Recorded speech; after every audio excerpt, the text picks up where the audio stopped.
یه سوال ازت دارم. تا حالا با خود فکر کردی که چرا بعضیا تو همین شرایطی که ما داریم زندگی میکنیم بدون اینکه ثروت زیادی به ارث ببرن میلیونر میشن؟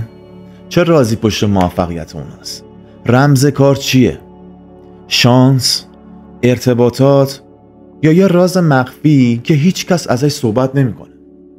بذار یه ذهنیت بهت بدم. توی کل دنیا آماری که گرفتن بالای 50 میلیون نفر تو سال 2024 ثروتشون بیشتر از 1 میلیون دلار بوده.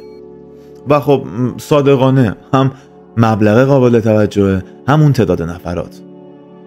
به نظرت چه چیزی پشت پرده زندگی ایناست؟ آیا واقعا دارن از یه قانونی پیروی میکنن همشون؟ یا اون راز و دلیل موفقیت اونا چیه؟ امروز میخوام 5 تا از مهمترین دلایل موفقیت و اصلی ترین دلایلی که توی همه این آدما مشترکه رو بهت بگم و بذار باهات راحت باشم و صحبتمو اینجوری شروع بکنم. من به واسطه صنف کاری که دارم و تجربه چندین سالم توی بازار با آدمای سرشناس حوزه فعالیت خودم و صاحبای کسب و کارها، برندهای بزرگ زیاد رفت و آمد کردم، ملاقات داشتم، جلسه داشتم و معامله های زیادی باشون داشتم. حالا توی این ملاقات ها جدا از معامله هایی که انجام می شد، من همیشه به مدل رفتار و تیپ شخصیتی این آدما خیلی دقت می کردم تا ببینم چه چیزی توی اونا مشترک هستش که باعث موفقیت اونا میشه، یا اصطلاحاً دوست داشتم اون رمز موفقیت رو پیدا بکنم. و خب با توجه به اینکه توی سالهای 93 94 دوران نوجوانی دوره‌های DISC رو گذرانده بودم، همون شخصیت شناسی و رفتار شناسی، خیلی راحت‌تر میتونستم بفهمم اینا رو. و بعدش هم با کلی تحقیق کردن و کتاب خوندن و مطالعه و سمینارهای موفقیت رفتن به چند تا چیز مشترک رسیدم. اون دلایلی که این افراد رو از بقیه متمایز میکنه و باعث موفقیت اونا، تغییر زندگیشون یا لول اونا رو بالاتر میبره میشه.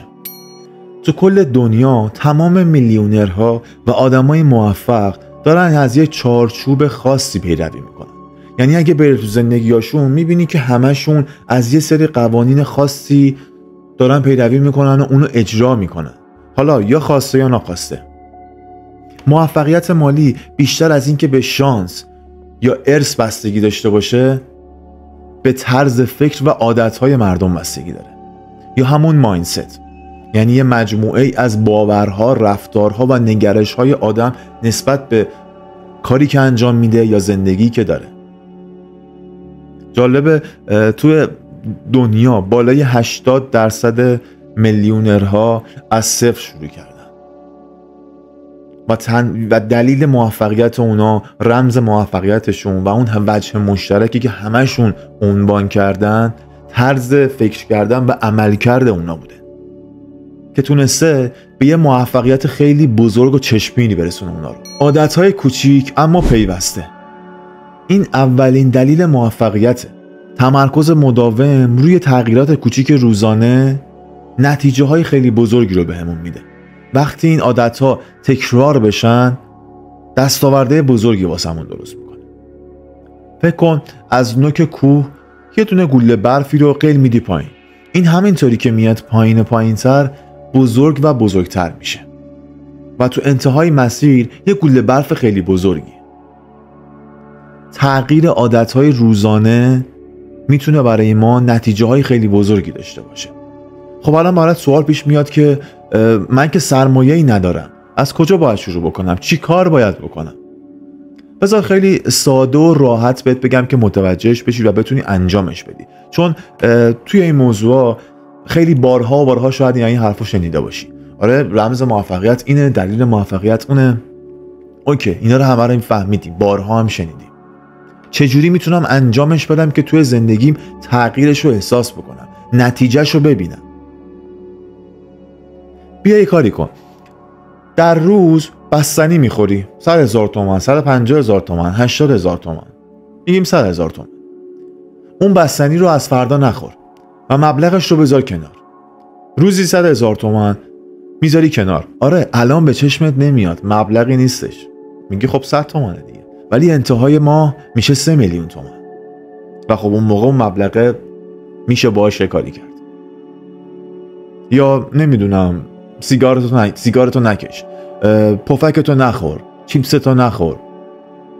میدونی همه این کوچیکا در روز به چشم نمیاد ولی در ماه میشه 3 میلیون، 5 میلیون، 7 میلیون.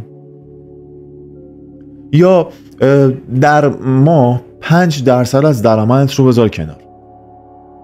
خب شاید بگی 2 میلیون تومان، 3 میلیون تومان چه دردی از من دوام میکنه. آره الان توی این ماه 3 میلیون تومان به چشم نمیاد ولی سر سال یه مبلغ قابل توجهی میشه. 2 سال بعد این مبلغ قابل توجهی میشه.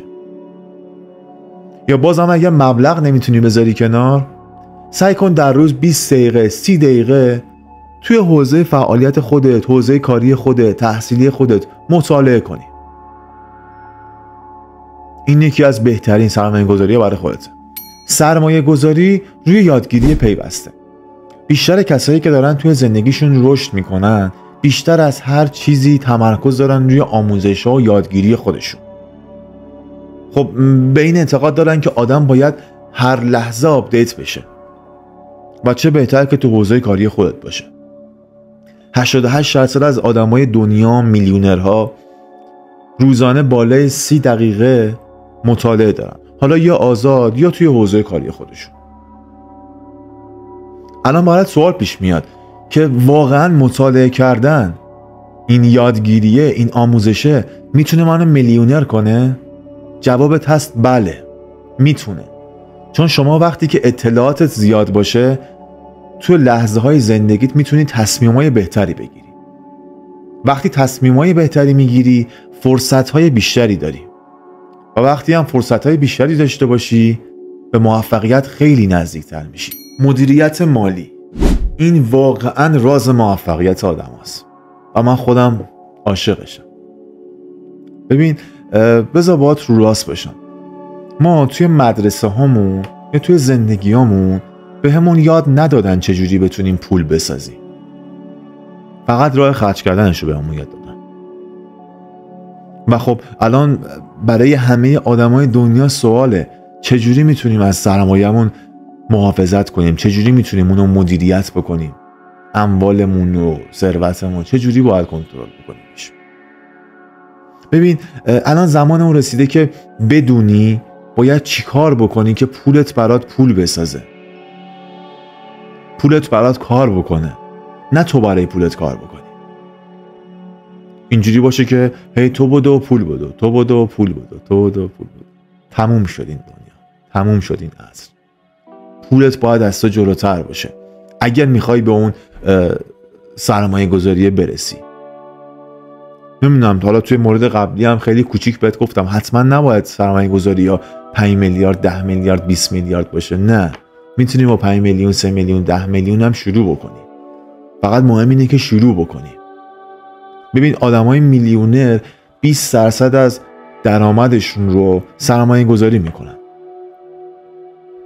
ایلان ماسک میگه من از 11 سالگی سرمایه گذاری رو شروع کردم و میگه که خیلی جالبه، میگه همه آدما میتونن ثروتمند بشن فقط به شرط اینکه یاد بگیرن چجوری پولشون براشون کار بکنه. این حرفا ساده نیست، از اینا نباید ساده بگذری.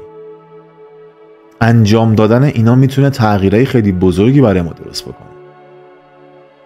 این که اینو خب من شنیدم، اوکی این هم که حرف تکراری زد، پولت باید برات کار بکنه. خب اینو از قدیم که شنیدی پول میاره، ولی تا حالا تستش کردی؟ تا حالا امتحانش کردی؟ انجام دادن اونایی که باعث میشه تغییرات رو ما ببینیم. مدیریت زمان طلاست. قدر زمانتو بدون تا زمان برنامه‌اتو عقب ننداخته. خیلی برامون پیش اومده که شب میای خونه یا موقع خواب به این فکر میکنین که فلان کارمو انجام ندادم، نرسیدم برم فلان جا، میخواستم به فلانی زنگ میزنم بابت اون کار، نشد انجامش بدم. و توی روز زمان کم میاری واسه انجام دادن برنامه‌هات.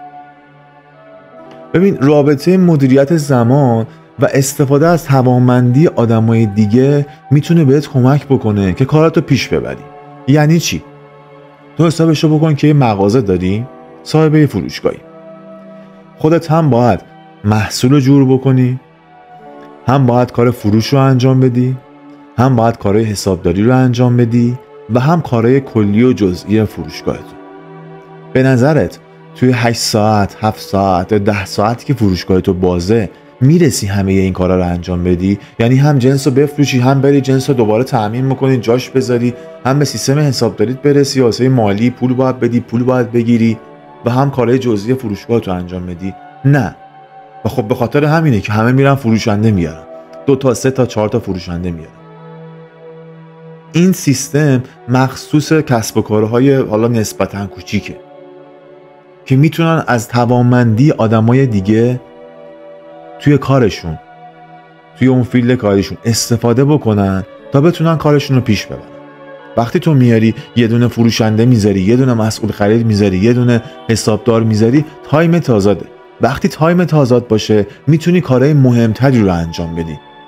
میتونی به خود برنامه برای خود داشته باشی، به خود فکر بکنی و بری سراغ پلن‌های بزرگتر.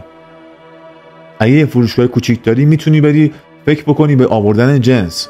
خب از فروشگاهت مطمئن میشه خیالت راحتی که دیگه بچه‌ها هستن و از توانمندی مردم داری استفاده میکنی توی کسب و کارت و میری خودت سراغ آوردن محصول جدید. میری سراغ شعبه 2. میتونی به این فکر بکنی که دومین شعبه رو بزنی. میتونی به این فکر بکنی که کارتو گسترش بدی، بزرگترش بکنی. زمان طلایه و هیچ وقت به عقب بر نمیگرده. ولی میتونی با استفاده کردن از زمان بقیه، اگه تو روز خودت میتونی 8 ساعت 10 ساعت کار بکنی، میتونی 10 نفر بیاری که روزی 10 ساعت برات کار بکنن. میتونی 50 نفر بیاری که روزی 5 ساعت برات کار بکنن. خب توی شرکت ها، تو ادارات چجوری کار انجام میشه؟ سیستم همینه. استفاده زمان. قدر زمان رو بدون که تنها چیزیه که از طلا با ارزش داره و هیچ وقت به عقب بر نمیگرده. و شاه کلید مسیر موفقیت استمراره. یعنی رمز توی ادامه دادنه. ادامه دادن و ادامه دادن و ادامه دادن. معلومه که توی مسیرت قرار خسته بشی، شکست بخوری، زمین بخوری. این مسیر زندگیه. این مسیر موفقیته. و وقتی که بدونی این بدیهیه بگی یعنی من فقط کافیه من شکست نخورم، فقط کافیه ادامه بدم، فقط کافیه خسته نشم، اون موقع سرنخو گرفتی. برو هر چقدر دلت میخواد تحقیق کن، ببین همه آدمای ثروتمند دنیا توی پروژه هاشون، توی حوزه های کاریشون چندین و چند بار شکست خوردن. چقدر آزمایش کردن، چقدر آزمون و خطا دادن تا بالاخره از تو دل همه اینا یکیش در میاد، یه پروژه میگیره، یه کار میگیره یه روزی و مسیر زندگی اونا رو عوض میکنه. خیلی از موفقیت ها نه فقط مسیر خود اون شخص رو عوض میکنه، تو دنیا تأثیر میذاره. ایلان ماسک چند تا پروژه بزرگ داره که توی کره زمین تأثیرهای خیلی خوبی داشته. اگه تو فقط بدونی که باید توی مسیری که هستی ادامه بدی، بردی. و رمز موفقیت توی رها نکردنه. تا اینجا ویدیو اومدی، زمان گذاشتی و این 5 مورد رو گوش کردی. ولی بذار باهات صادق باشم. تا زمانی که اقدامی انجام ندی هیچ اتفاقی قرار نیست بیفته. شاید بارها و بارها اینا رو شنیده باشی. ولی چرا تغییری نکرده؟ ولی چرا تو هنوز تو همون لول هستی؟ چون اقدامی انجام نمیدی. باید برنامه داشته باشی، ببین توی کدوم یکی از این موردا ضعف داری، ببین کدومشون رو انجام نمیدی، ببین کدومشون نمیدونی. برو توی اون مورد بیشتر بخون، بیشتر ببین، روی اون کار کن و اگه این 5 تا مورد رو با هم بتونی توی زندگیت انجام بدی، بدون شک میتونی به یه لول خیلی بالاتری از جایگاهی که الان هستی باشی. و اینو بدون که موفقیت در گروه اقدامایی که انجام میدی. تا زمانی که اقدامی نداشته باشی هیچ اتفاقی قرار نیست بیفته. اگه ویدیو رو دوست داشتی لایکش کن، کانالمون رو سابسکرایب کن و زنگوله بالا رو روشن کن تا ویدیوهای بیشتری رو ببینی و بتونیم در کنار هم به توسعه فردی خودمون کمک بکنیم و یه پله بریم بالاتر.